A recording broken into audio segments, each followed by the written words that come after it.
Rusia kepada Inggris, stop provokasi di Laut Hitam. Rusia menyerukan Inggris untuk menghentikan aksi provokasi mereka setelah insiden dengan kapal perang HMS Defender. Hal itu diungkapkan Wakil Menteri Luar Negeri Rusia Sergei Ryabkov. Seraya menambahkan bahwa Laut Hitam bukanlah tempat untuk permainan semacam itu. Anda perlu berbicara selangsung mungkin dengan para provokator, secara substantif menjelaskan dengan jari Anda bahwa lain kali mereka harus mengesampingkan provokasi mereka dan tidak ikut campur di sini. Dan risiko konflik sebagai akibat dari ini dapat meningkat bahkan lebih, kata Ryabkov dalam sebuah wawancara dengan majalah Mesdunya Rodnaya Zizn yang dinukil Sputnik, Selasa, tanggal 6 Juli tahun 2021. Laut Hitam bukan tempat di mana permainan seperti itu diizinkan, tegasnya.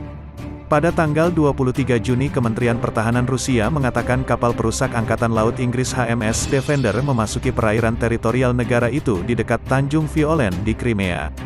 Armada Laut Hitam Rusia dan pasukan keamanan perbatasan harus melepaskan tembakan peringatan untuk mengalihkan kapal perusak tersebut.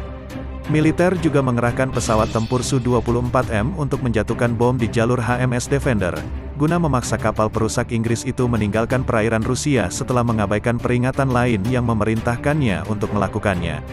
London secara resmi menyatakan bahwa tidak ada tembakan peringatan yang ditembakkan ke HMS Defender, dan kapal itu hanya melakukan lintas damai melalui perairan teritorial Ukraina sesuai dengan hukum internasional. Inggris menganggap Crimea, semenanjung Rusia yang secara historis diserap kembali oleh Moskow setelah referendum 2014 masih menjadi bagian dari Ukraina. Wilayah vital yang strategis, yang sebagian besar merupakan etnis Rusia, ditandatangani bagian dari Kiev, pada tahun 1954, sementara kedua negara adalah bagian dari negara serikat. Langkah itu dibuat untuk alasan praktis dan simbolis oleh Nikita Khrushchev, yang dibesarkan di Donbas. Perdana Menteri Inggris Boris Johnson mengulangi klaim Kementerian Pertahanan negara itu tentang lintasan tidak bersalah kapal perangnya, menunjukkan bahwa ia merasa sepenuhnya tepat untuk melakukan kegiatan semacam itu dan terus menghindari pengakuan yurisdiksi Rusia atas Crimea.